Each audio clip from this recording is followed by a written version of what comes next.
Welcome to Roadmap to Joy. My name is Scott Harris. I am the manager of continuous improvement here at Embark. As part of our 101 series on mental health, I have the honor of speaking today with Richard, whose child Victor was participating in our CALO program here at Embark. And Richard's going to be here exploring the really important question for many parents today, which is, how do I know that treatment is working for my child? So Richard, welcome to Roadmap to Joy. It's a pleasure to have you here with us today. Thank you so much. And let's get started with, perhaps hearing a little bit from you, Richard, about what was it like before treatment began? So Victor's behavior was always difficult. He was a very colicky baby, but as he got older and bigger, the problem that we had is that his behavior became more violent and more aggressive.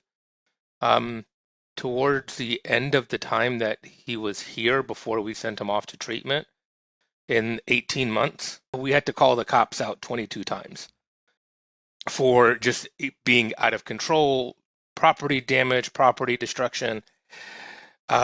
We couldn't keep ourselves safe, and it was just continuously escalating. And so, we had to make the painful decision with the advice, under the advice and guidance of our BHRS team, that we could no longer provide him services at home and keep him safe at home, and that we needed to move him to a treatment facility. And it's really hard because he was 9 at the time. And so the thought of sending your 9-year-old away is a very painful and difficult one. But the turning point was the chief of police. We live in a small town. And the chief of police told my wife that his behavior was so violent that it was getting to be unsafe for his police officers. And that at some point he would be forced to press charges. And we're talking about a 9-year-old. Wow. So it was pretty extreme. That must have been incredibly difficult for you to hear about your child, I would imagine.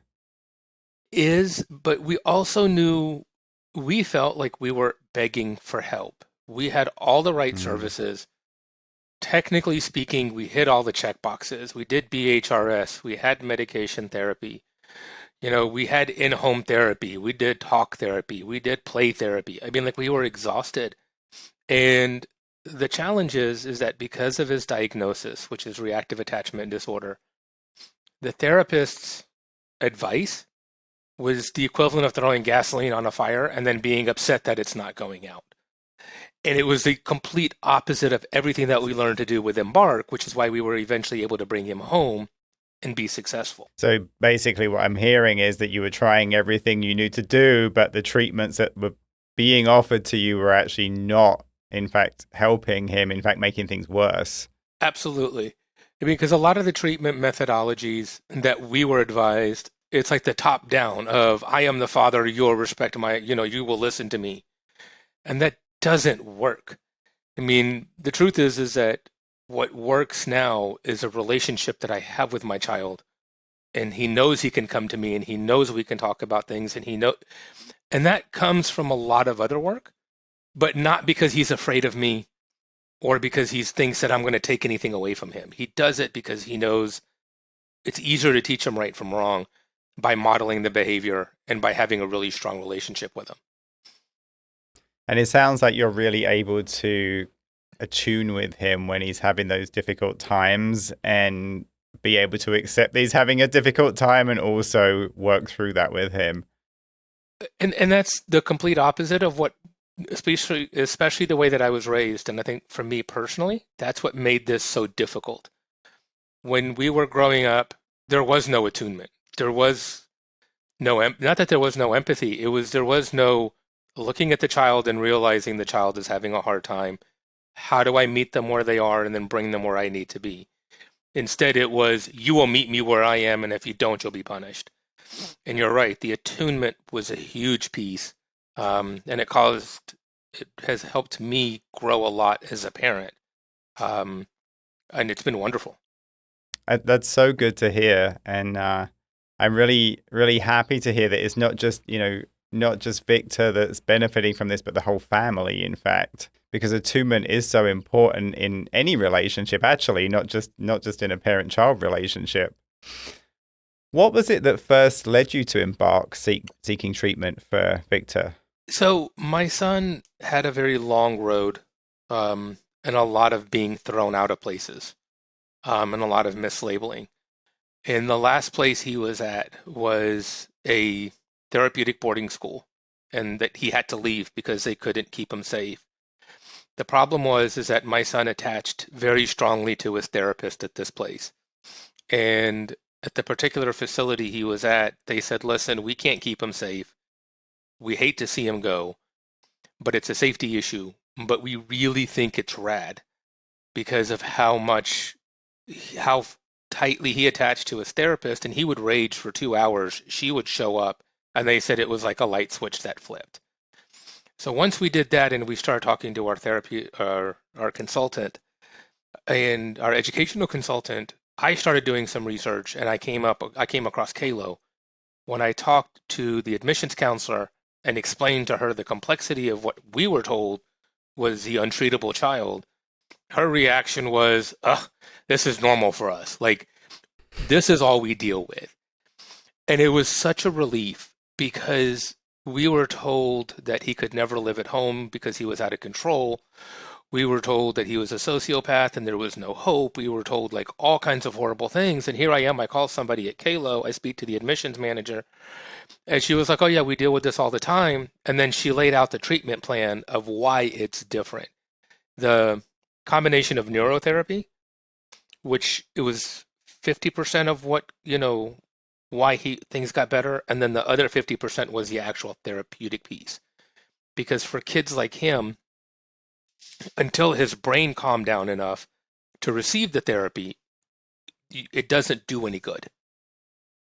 Yeah, so he actually had to get to a receptive point for the therapy even to be you know, effective for him. So we sent him one place for stabilization because we were so afraid that he would get thrown out again. And then we Mm. sent him to Kalo. And once, like from the day we got there, I will never forget, like, we were emailing back and forth, and they had a therapy dog waiting for him. They had a staff member ready for him. I mean, it was so welcoming and open and not restrictive. I mean, when I left, like my memory of leaving him was they had a staff member go for a walk with him because that was what was important to him, and he got to walk one of the golden retrievers. And because Kayla was like, "Look, we're not going to just put you in a like an isolated unit and say you can't come out until you prove your privileges." No, they were outside because that's what kids need. And it was amazing I mean, from that first day, nothing was the same with how Kalo approached things versus every other treatment facility. And nothing against them. It's just Kalo was more attuned to him and what he needed. Yeah, it sounds like that the approach at Kalo very specifically met his needs in a way that the other programs couldn't, based on what they were using.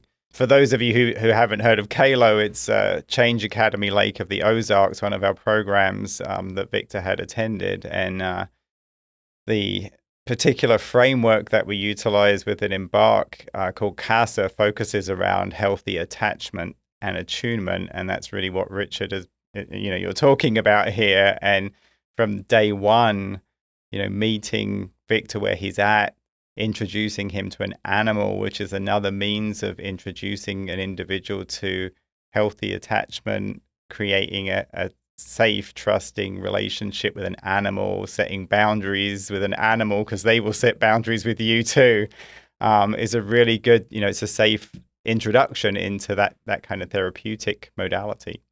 So did you ever have any doubts about the treatment, Richard, and whether it would work? I honestly felt, I mean, I would joke around that it was very hippie-ish because they were so in tune to him. And so I grew up in a very stern family. We're first generation immigrants. My parents came from Jerusalem. So when we were growing up, my brother would say, "Dad, we live in America." And my dad says, "No, you don't." He was like, "Outside my house is the United States of America. Inside the house is Jerusalem, Old City." So I grew up very authoritative household. And so when you hear somebody like my son's therapist talk about attunement and meeting kids where they are, I was very skeptical, um, Mm.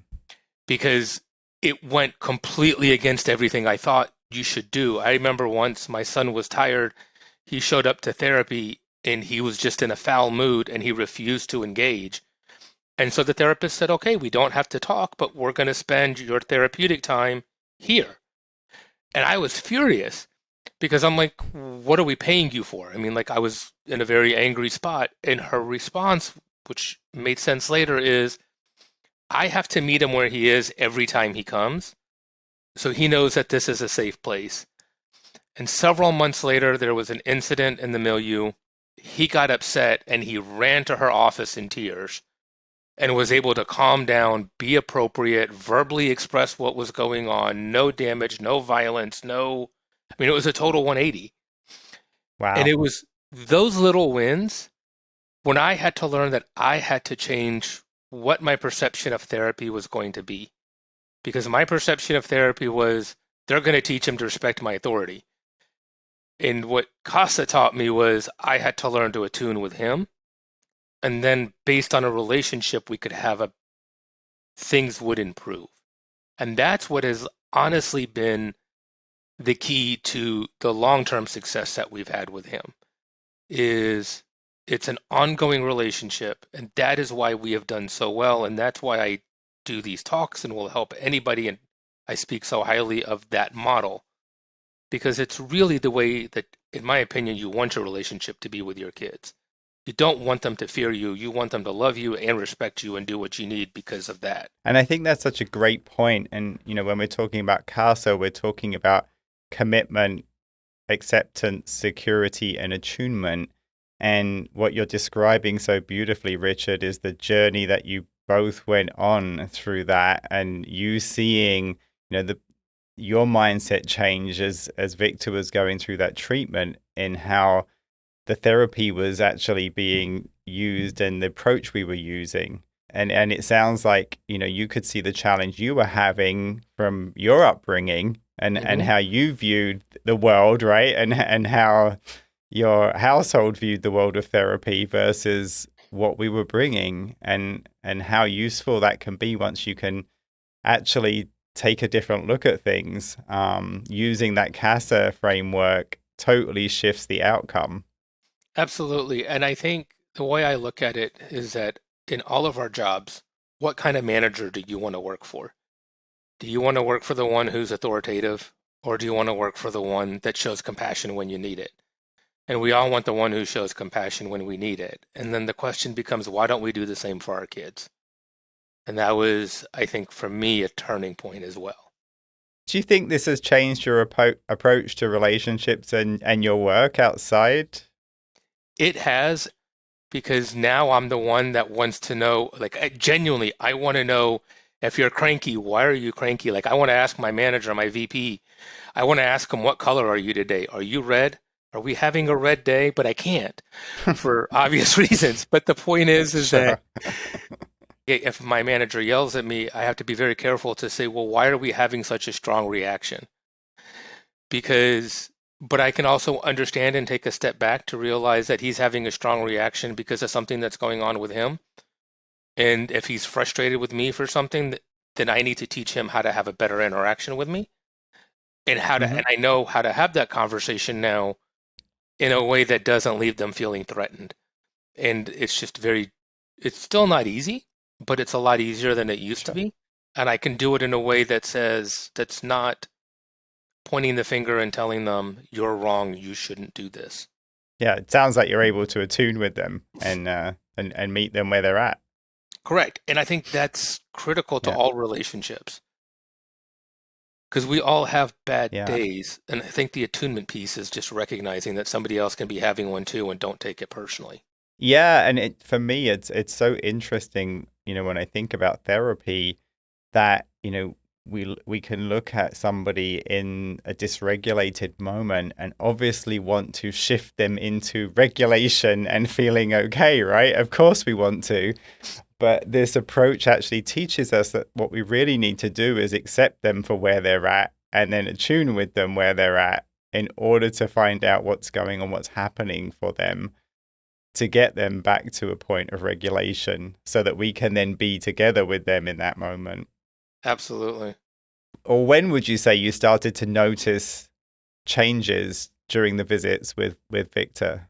The huge turning point, shortly after he started the neurotherapy, I remember we went up for a visit and we took him shopping. So we went to Target. And before neurotherapy, Victor would ask for something because he's a child. And when we said no, his brain was like a record player stuck on a loop. And he could not stop obsessing over, let's just say he wanted like a Nerf gun. He would ask for the Nerf gun, and 2 hours later, he was still thinking about the Nerf gun. He was getting riled up because he didn't get it, and there might be a violent tantrum for something where we said no 2 hours ago or 6 hours ago. After neurotherapy, he was able to drop it. We were able to distract him. That to me was the biggest aha moment, or the first big aha moment that we had. That is when I understood that all of the brain imaging that they showed us, all of the reports, that's when it went from being theory to being Mm. practically working for my kid. And it was amazing. So you actually start to see that, the theory come to life in his behavior and your ability to be able to impact that in real life. Correct. And then as time went on, what we saw is that all kids will have tantrums, and we know that. But the level and escalation of his tantrums stopped being violent. I mean, now Mm. the worst he does is he might rip up some papers. Okay, you know what? I've done that too. I mean, like, really, when we compare ripping up papers to having 4 police officers try to corner him and holes in the drywall, because that's what our life was like. I'm fine with ripped up papers and a thrown hat here and there, because it's not thrown at us. He's not trying to hurt us. And even those are so infrequent and so far in between. Um, that's when long term we started seeing a difference. And I think for me, that's more maturity and emotional self regulation that all of us kind of had to learn at that age. At least I know I did because I had a temper. And I view that as more age appropriate than I do what we were dealing with before we were at Kalo. Mm.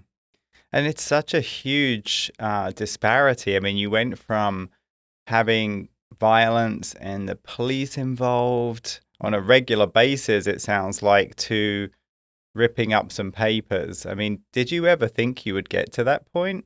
No, honestly, no. At one point, the BHRS that we were dealing with told us that we were going to send Victor to RTC. So the plan was we were going to send him to RTC and then send him to a therapeutic boarding school.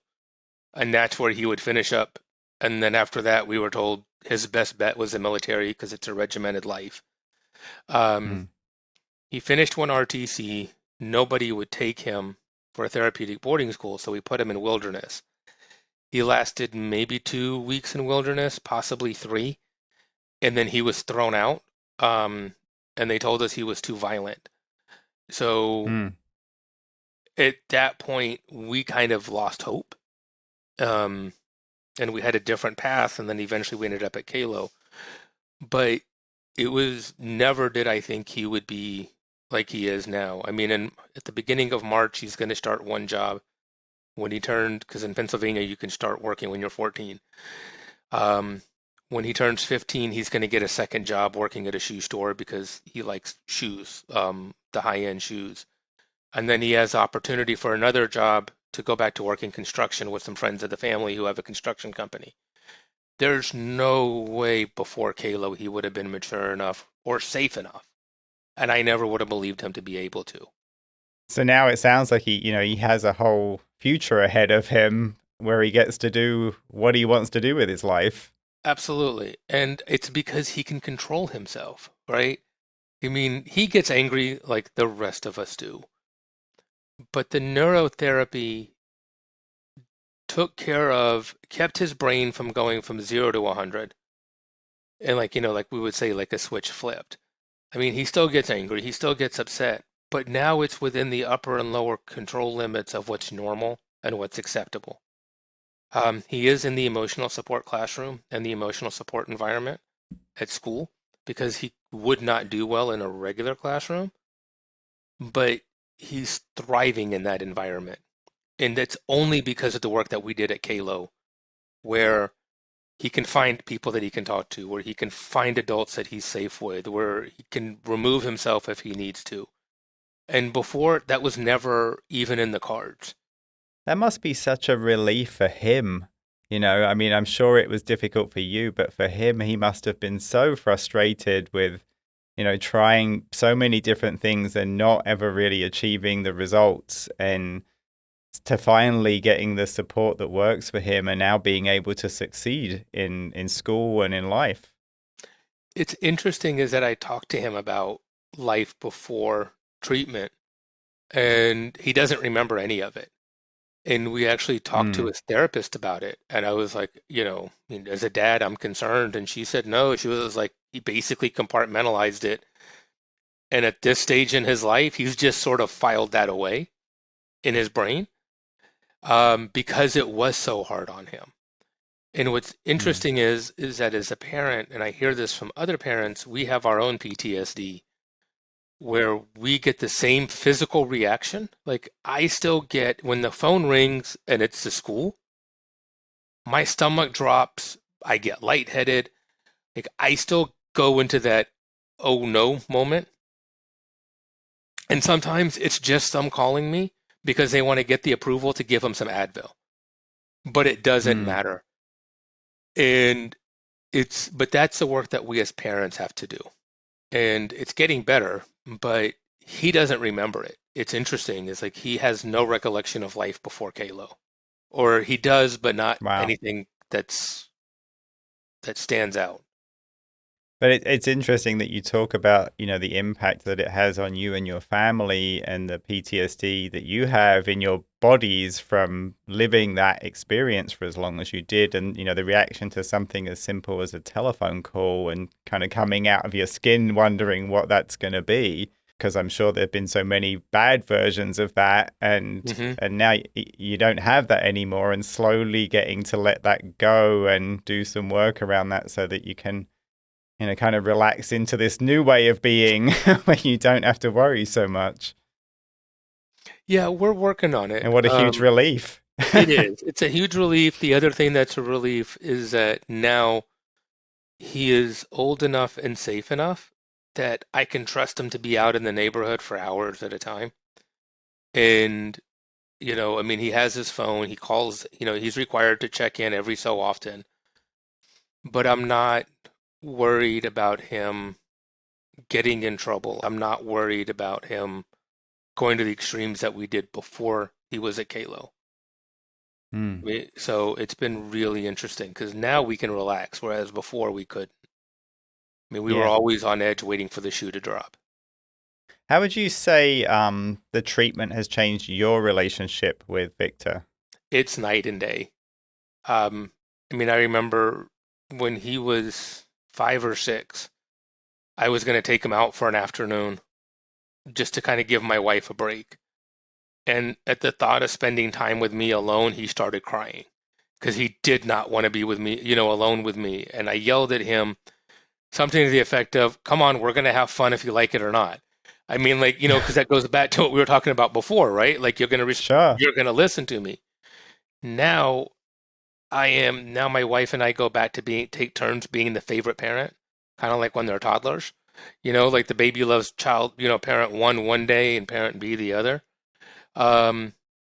He and I are much closer. He comes with me pretty much everywhere I go, even if it's just to run an errand. Like today we had to go and ship something off. I mean, we were gone 20 minutes. But if dad is going somewhere, he wants to be with dad. If mom is going somewhere and dad is staying home, he's going to stay home with dad 9 times out of 10. And that's a night and day difference. of how it was. He still prefers mom when he's sick. He still prefers mom other times, but it's a lot of times when you have a child with mental health issues, they tend to gravitate towards one parent only, and it's not fair because that one parent burns out. Now it's been Hmm. more 50. It's easier to be 50-50. And my wife and I are better about communicating when, look, I'm like wake up, I'm cranky. I just need a day or I need a few hours where I'm not disturbed. And that was the other thing is in learning to be attuned with him, my wife and I learned to be in more attunement with each other. So it's been it's been fun because we laugh and we joke around about it. Like if she's cranky or I'm cranky, she'll look at me and be like, "Now what color are you and why are you that color?" And I mean like and it's just but we laugh and we joke a lot more and we didn't do that before. Yeah.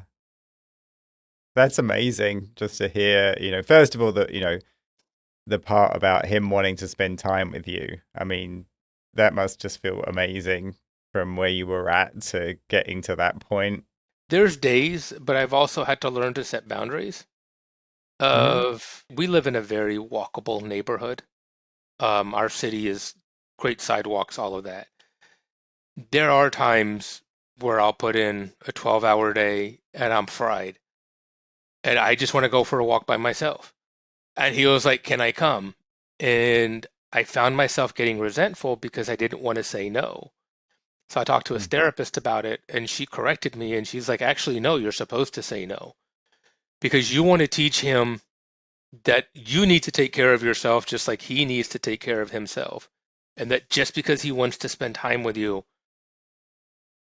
you don't always have to say yes. It's okay to say no. Just make sure you're saying yes way more than you're saying no."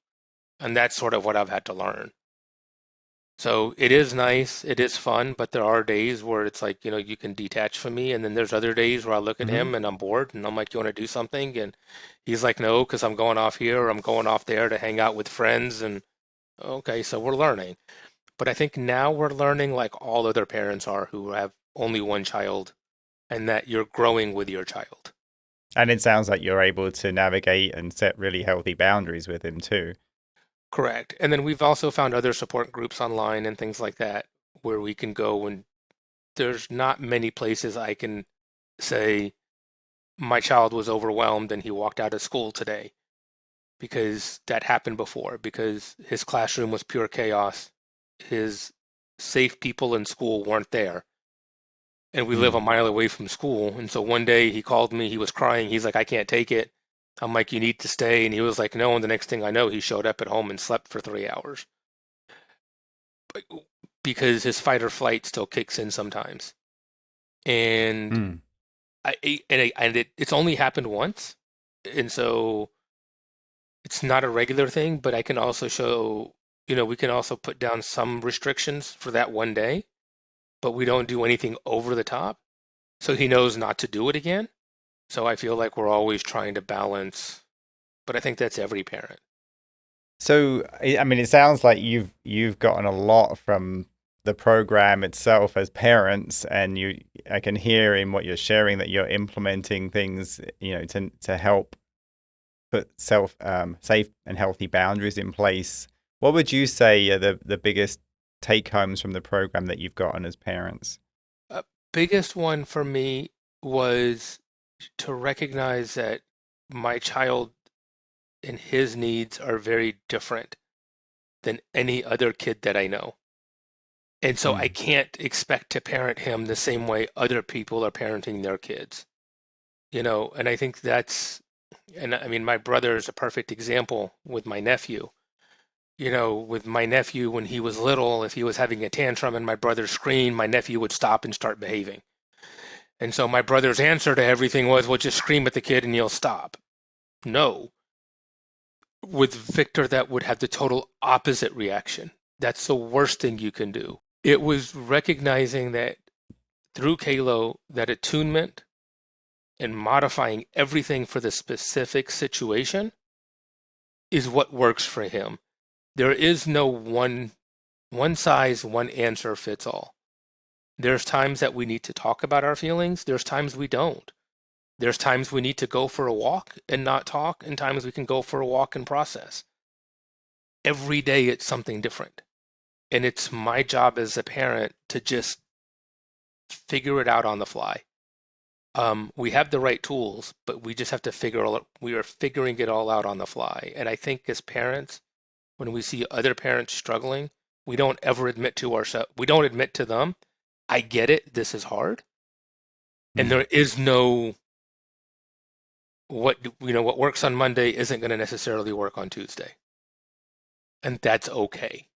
That's such a great take home to have some grace around yourself and your situation, right? You're not we're none of us perfect, right? And we're doing the best we can and dealing with challenging situations, and we're learning as we go, and you're making great progress, it sounds like, as is Victor. And still there can be challenges. Hmm. And you talked about parent support groups as well, which I think is great. Like, so you're not alone in that, and you can talk about these things to people who understand what you're talking about, because otherwise these situations can be very isolating, I would imagine. Well, we actually, and I think a lot of other parents who are on this journey can relate to this in the fact that we lost touch with some people and we lost friends over this. Mm. And I had one person explain to me, he was like, well, we just didn't know what to do.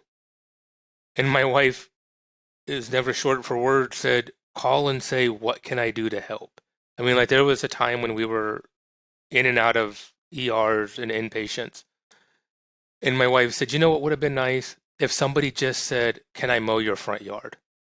Like, Mm. nothing you're going to say is going to make it better, so don't try. Just help me by mowing the yard. I don't want to talk to you. And I think when people isolate from us, it's because they don't know what to do. And it's like, no, just sometimes just say, hey, what can I offer you to make your home life easier? Can I order you a Mm. pizza? I'd have loved it if people ordered pizza from me once a week. I mean, I'd have been as happy as could, you know, because sometimes it's like the little things, and it is isolating, but it's getting better. I work in healthcare. I know we talk more and more about mental health in the healthcare space. I think we have a long way to go, um, but people are talking about it more now than they did before, and I think that's a good start. I totally agree, and I think it's really interesting hearing you say some of these things, because I would imagine people would struggle with how could they help, right? Because what could you do in that situation? But when you say things that are so simple, because you're focusing on your child and the situation and being perhaps in the emergency room, those little things that you have people take for granted, like mowing the grass or cooking dinner. It's a big deal when you're there focusing on your Hmm. kid, and just having that kind of support framework around you would be incredibly helpful. Yeah, I mean, I think for me, in hindsight, I wish I asked for more help too. Um, Hmm. I think it's one of those where you feel, I mean, when you're going through the mental health system, you're so beat up. In our case, we were told time and again that we were doing the wrong thing, that it was our fault. Hmm. It wasn't until we got to Kalo, that somebody looked at us and the staff said, "You really did everything right." And that was another thing that was so refreshing about the Embark family, is they understood that we did everything we could do, and they helped absolve us of a lot of guilt, not from a placating, oh, you really tried, but from more of a clinical standpoint of, listen, we're clinicians, we've studied this. Let me explain to you the science of why this doesn't work. And then we could have the candid conversations and the therapeutic conversations as a part of his healing was our own healing. Um, for him to heal, we had to heal, and we had to heal for him to heal. And if the two of us weren't doing it Hmm. together, it wasn't going to work. And then when he got home, we had to continue. It's wonderful now, because we still have a lot of support, but it's a very challenging journey. I think it's such an interesting point and an important point to talk about, that the family has to heal together. We're not just sending a kid away to therapy or to treatment to heal in isolation, that the family gets to heal as well. And they need to heal in order for that treatment to work and in order for it to sustain when the child comes back into the household. And you just, put it so beautifully. And obviously we're there, on that journey with Victor the whole time. So the way they explained it to me, and his therapist, I think, said it, and it was very telling, is if Victor has a behavior, whatever it is, if I don't change my reaction, then I can't expect him to sustain the changes he made in therapy. And the way it was described to me is that it was an unfair expectation of me as a parent, and that Mm. really hit home. It was like, if going back to the issue, like I said before, with one of my leaders gets upset about something, I can't meet him at the same level of anger that he is coming to me with, because that's just going to escalate and not end well for one or both of us. It was the same thing with my child. So now whenever he gets upset, we just get really quiet. And it's funny because when we get really quiet, the stuff that comes out of his mouth is even funnier, because he's like, "Why aren't you talking? Why aren't you saying anything?" But I would much rather that than engage and escalate. Mm-hmm. So I've learned a long time ago that if I keep my mouth shut when I'm angry, I have nothing to apologize for later. That is a great great perspective. So what's it been like for you observing and participating with Victor on this healing journey and actually seeing him heal, experiencing him heal? It's actually helped me a lot with my own challenges, um, because in order for him to have the behaviors that I want, which is to forgive, to show empathy, to really think before he acts, um, I have to be the same way. And I had a manager, uh, a leader once tell me, she was like, "Revenge is a dish best served cold." And she was trying to be like all serious and dramatic. And I told her, no. I'm like, "It's served hot, it's served cold, and it's served for generations to come." I was like, because that was how I was raised. Okay. Hmm. I was raised, you don't forgive. For my son to continue to do well, I had to learn to watch him and how quickly he can forgive, and to do the same, because he'll have a falling out with a friend on Monday and that same friend will be over on Tuesday. And to me, that was a good example of him setting something for me. And so then I do the same thing with him whenever I talk about work. We have very honest, candid conversations about what's going on at my job and when I'm happy and when I'm not and why. And I couldn't do that before Kalo, because we didn't have that Mm. relationship. I didn't have that level of confidence in myself to open up that much to my kid, because I looked at him like, "You're just a kid." And what I didn't understand is that he wanted to know. But I also Mm. learned that we can't, it's like, if I want to talk to him about if I want him to talk to me about his feelings, I have to set the stage. And if he's ready, we talk. And that was really hard, because one of my careers was a project manager. So I want everything on a timeline and deadlines and milestones. And I cracked up his therapist, because she's like, "I don't have a timeline for you." She was like, "I'm sorry, I can't tell you in 3 months we're going to have this breakthrough." And I'm like, and that was very difficult for me. I'm an analyst, I'm a numbers person, I'm a project manager. I want a timeline, and it doesn't work. And that was really difficult for me to learn and to understand. But when I did, it was a lot easier, because then I stopped being as demanding of him. And then he Mm. stopped feeling the pressure. And once he stopped feeling the pressure, then it was easier for him to open up. And I didn't realize I was inadvertently causing him damage Mm. by trying to be so regimented, and that I needed to change the way that I approached things and looked at things. Wow. That's amazing to hear. And your self-awareness and applying what you learned just had a huge impact on him. Yeah, so it's been an amazing journey so far.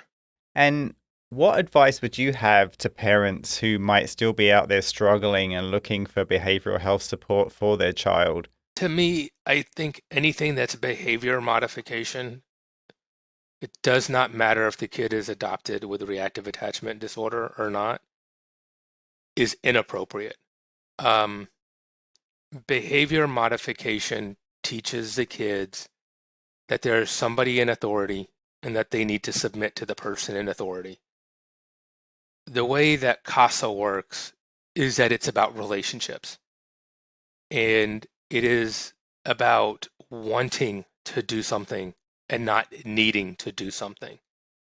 And the thing is that I know for us, and I've had this conversation with other parents, are like, well, when do I know when to send my kid to residential? And my answer to that is that when you feel like you're not safe anymore, then it's already too late. So if you see yourself Mm. going down that path, it's probably time to start considering it. Because if you decide, July 1st that you're going to send your kid to residential, there's a journey to get there. And it's a long process, and that's fine that it's a process. But by then it's not that it's too late. Now you're going to prolong your misery and then realize that it's going to be difficult.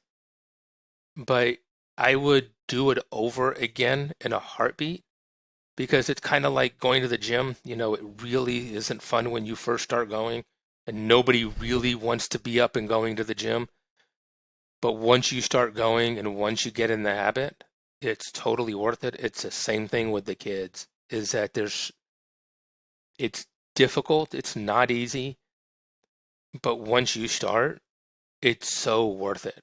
And for me, the reason that I like the CASA model so much was that our therapist worked with us first in every family session and then brought him in.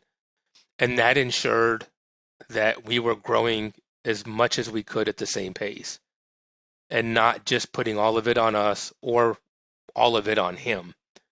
Because as I said before, I needed to change how I did things. So when he came home and was acting differently, I was reacting in a way that was appropriate to meet him where he was. Yeah. And that's what CASA does so well. I mean, it teaches us that we learn and we heal in relation and in relationship, right? You don't learn trust, you don't learn safety, you experience it inside of a safe, trusting relationship. Hmm. And that's what's so beautiful about that model, and I think why it works so well. It's great to hear the journey that Victor has been on and where he's at today. You must, I mean, how do you feel today, where you're at today with Victor? I mean, when I look back on where we were, it is amazing. Like I wouldn't honestly, we wouldn't have believed it possible. Um, and I think the thing is that that's why I'm such a huge advocate, because a lot of times the the kids get written off, or are labeled in unfairly and don't get the resources that they need. And they're just kids. I mean, we've got to remember that no matter what, they're just kids. And it's, I mean, for us, we fought tooth and nail for him. Um, I remember when he was 5, we took him to go see a psychologist, or he was 4 actually, and the psychologist came out after an hour and she was like, yeah, there's not much you can do for him. Like basically don't have high hopes. Yeah. And he was 4. Um, he wasn't diagnosed as autistic until he was 5. And I mean, it's like, for us, it was, we just never stopped fighting because we knew there was goodness there. And once we got the neurotherapy, like I can't say enough good things about it, the neurotherapy slowed things down enough that all the therapy could stick. And because all the therapy in the world isn't going to work on a brain that's on fire. Beautiful. Richard, I want to acknowledge you for just the unstoppable stand and an advocate you have been for your child to get the right treatment, and also for being able to explain so eloquently to parents why some treatment modalities don't work and why this one is different, and not to give up. Because so often parents will come wondering why, well, we've tried all these treatments. Why will this be different? What's going to be different about this? And you just so beautifully put, what makes this approach different and why it works so well for your son. So thank you so much for joining us on the show today. I really appreciate you continuing to be an advocate for behavioral health for your son and for this program. I invite those of you who are watching today to subscribe to Roadmap to Joy, wherever you may find podcasts, and come back and listen to us again. Thank you so much for having me.